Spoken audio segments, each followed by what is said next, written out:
Really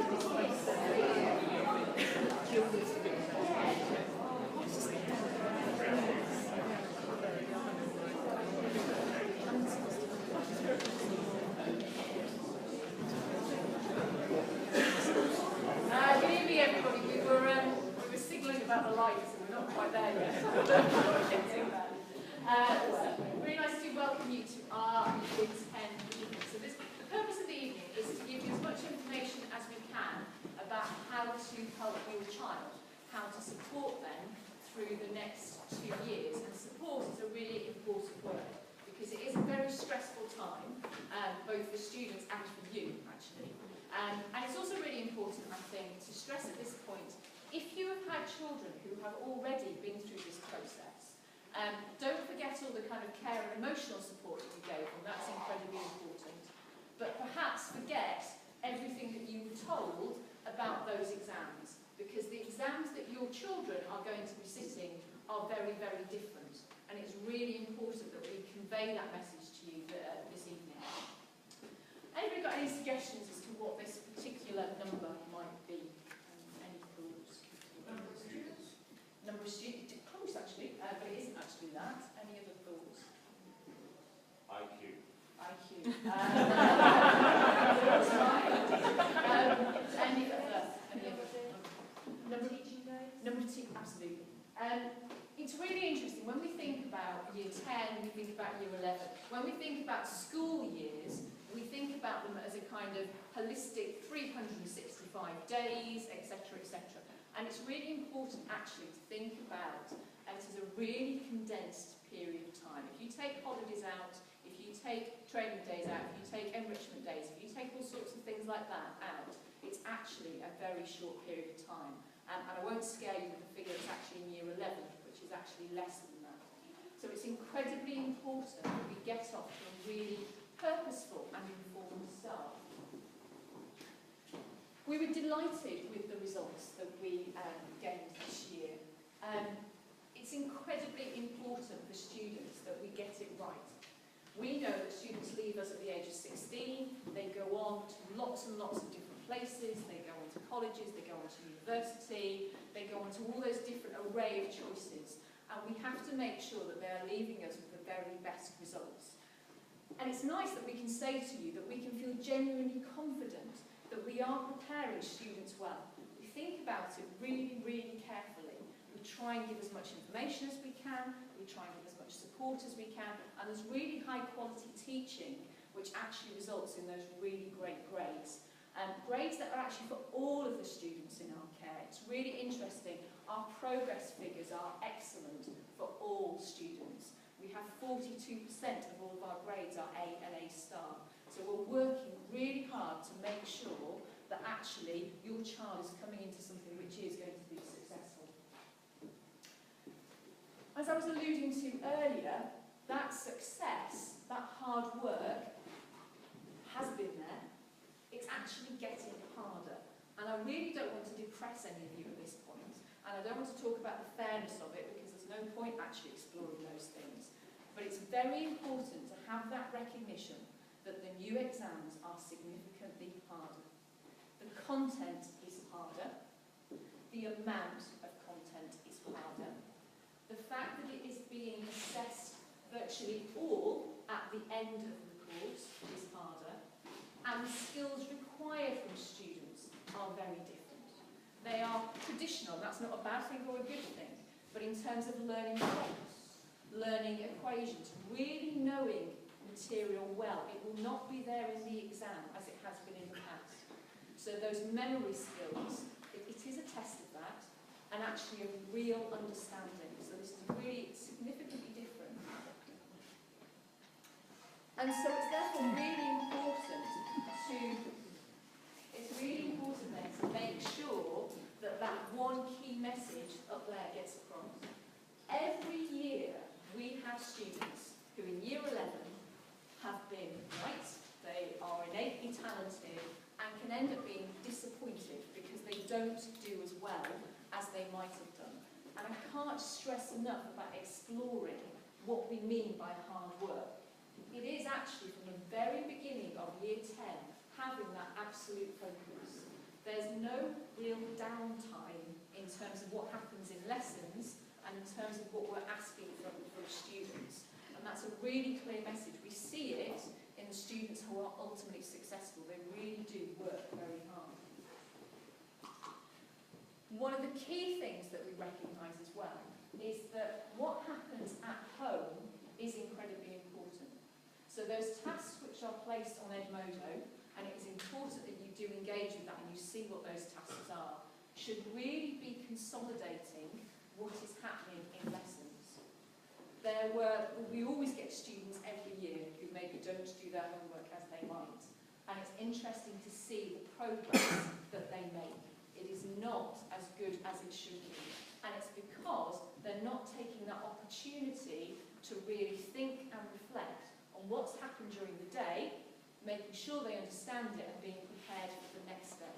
And it's not about spending hours and hours. I don't suggest that your child's life stops because they've entered year 10, but it's making a really reasonable, engaged decision between all of you in the family about what needs to be done and when it needs to be done.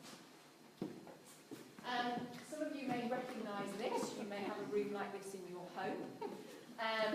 Not wishing to stereotype teenagers.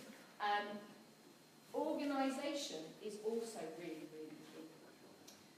In terms of information you will be given in year 10, in terms of curriculum content, in terms of textbooks, resources, etc., etc., you need to make sure that they are accessible, that they are somewhere and not something that we're scrabbling around for at the end of year 11.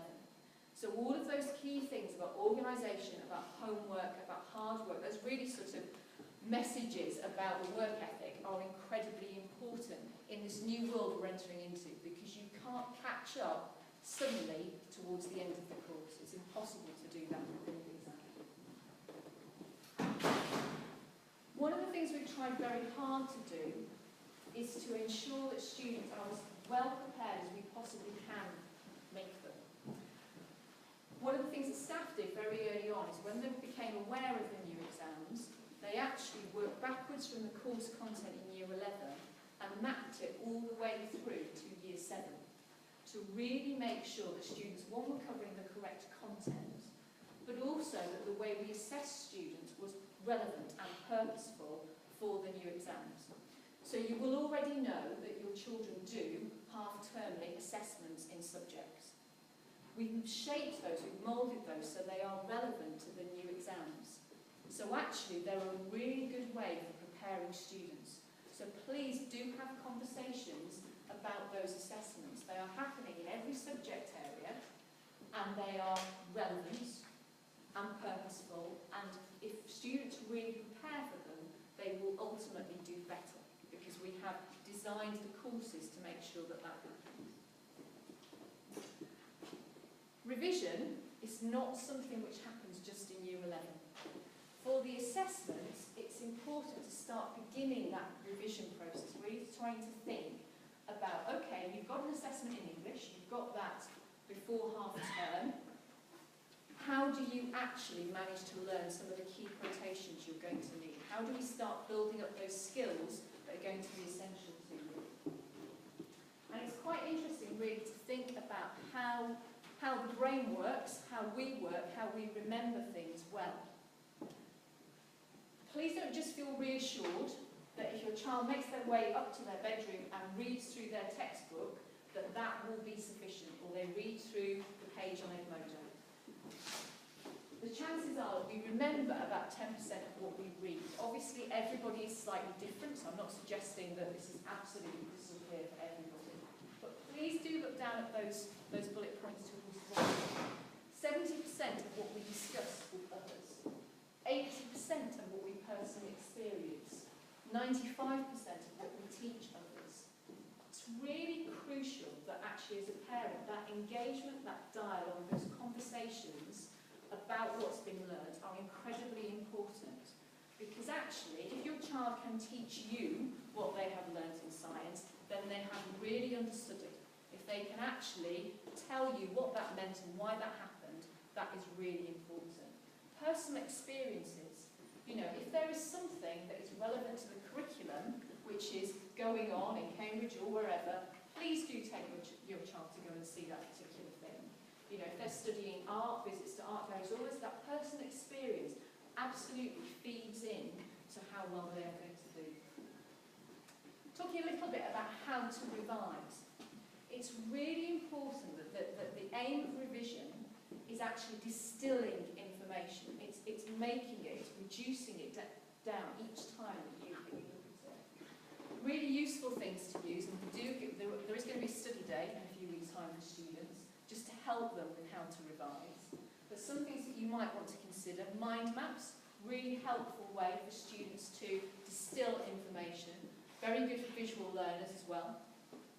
Using index cards, things that we'll be familiar with from our own experiences, just to get information, and building these up as you go along through a course, rather than waiting till right to the end, is incredibly helpful.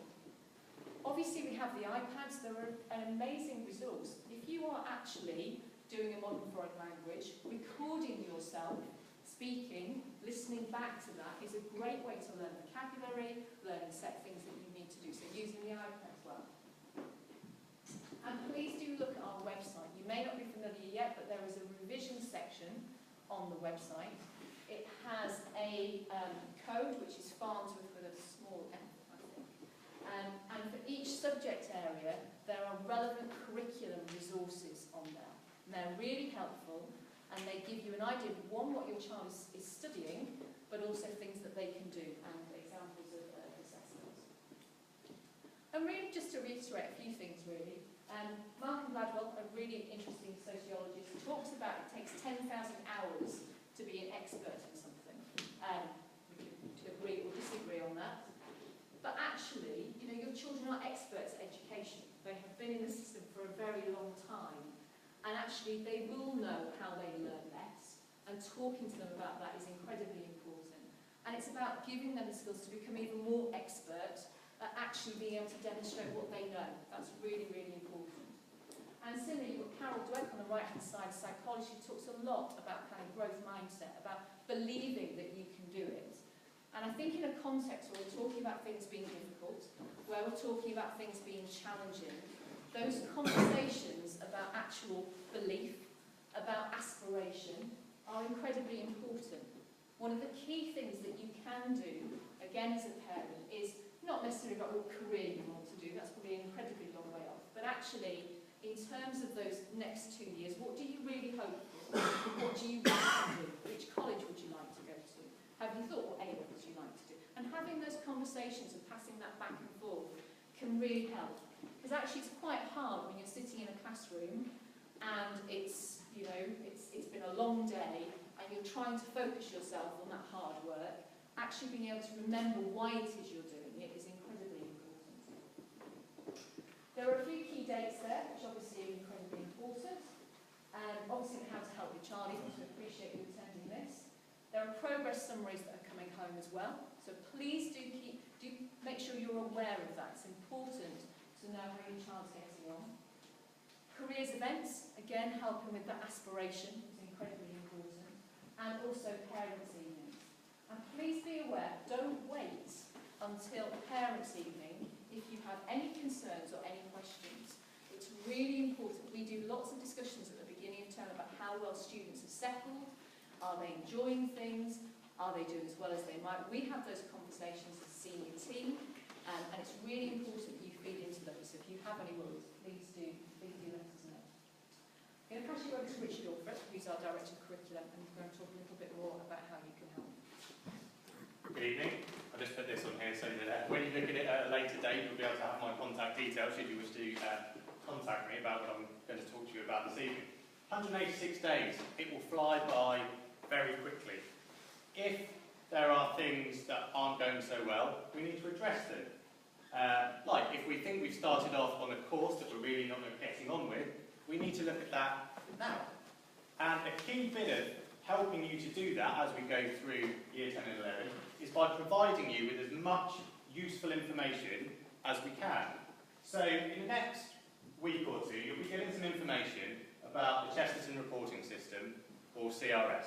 It's a website where we share lots of the information that we have with you. It's about being open, if you come to meet us, any teacher, quite likely they'll have their laptop on, they'll be looking at that information. We don't hide that information from you, it's just quite hard, historically, for you to get hold of. So we're going to share it with you so that you have live information at your fingertips every day. It's about being engaged. It's about thinking, what can I do to help my child? You'll get that report at home in December, but you'll be able to look on the website at the impact the assessments have in real time. So you don't have to wait for those reports. And it's about taking action on them. You would have got last year your child's progress report, which would have had next statements. It's quite interesting when you talk to students about the students who have acted upon those next statements. And it's about working with the information that we have to make sure we're progressing well and to make sure if there are issues, they're nipped in the bud. So it's online, and initially you'll be able to see this information that we hold about your child. There'll be more coming as we generate more information. Obviously at the beginning of Key Stage 4, some subjects start with very little information. Some subjects have lots. So we'll bring things on as we go through Key Stage 4. Just a little bit of what you see. We want to show you what we see, and we will try and help you understand it the best we can. But essentially, we see as staff every day when we have our groups their progress on their most recent assessments compared to their potentials, which their progress aid scores and their attainment aid scores, which count towards post 16, are based upon. Likewise, you'll be able to see attendance, live attendance data. It's quite interesting to see the activities that your child does. Very interesting to see whether they're in school that day or whether they were on time or late. But also, we know that there's an impact on the child's progress if their attendance dips. Okay, we can see attainment drop when attendance drops. And it's quite interesting. We're talking about 97% attendance. Do we know how many days that is that you can have off? And if you've had maybe a week's illness, what does that mean for the rest of the year? It's just really interesting and really useful to be able to look at that data whenever you want to and to contact us like we would contact you if there's anything that concerns you. Where do we go from here? We will email you to your priority 1 email contact. About 4 years ago, when you filled in an admission form, you would have nominated one of your contacts as priority 1. An email will arrive to that email address. Okay? It will contain part 1 of a code, essentially, that lets you log in. Part 2, which will contain the other half of the code, and really importantly, instructions and some user guides, will arrive as a letter, maybe a few days or a week later. What we want you to do is we want you to log in, have a look around, and just keep informed. And if there are things you don't understand, things you're interested in, you want to talk to maybe specific teachers, your child's tutor, to me, please do contact us with any concerns that you have. I'll be here after you've done your rotation, so if you have any questions about your child's courses that they've started off in Year 10, any concerns about the curriculum pathway they're following, or any you would like some information about the CRS, I'll be here after your rotation. I'll hand you back to Mrs. Scott, who'll just tell you how the rest of the evening is going to work. So the rest of the evening is dividing up into workshops, so you can be in actually sort of smaller groups, so you're able to ask some questions as well, it's a bit more interactive. Now, I always get this wrong, so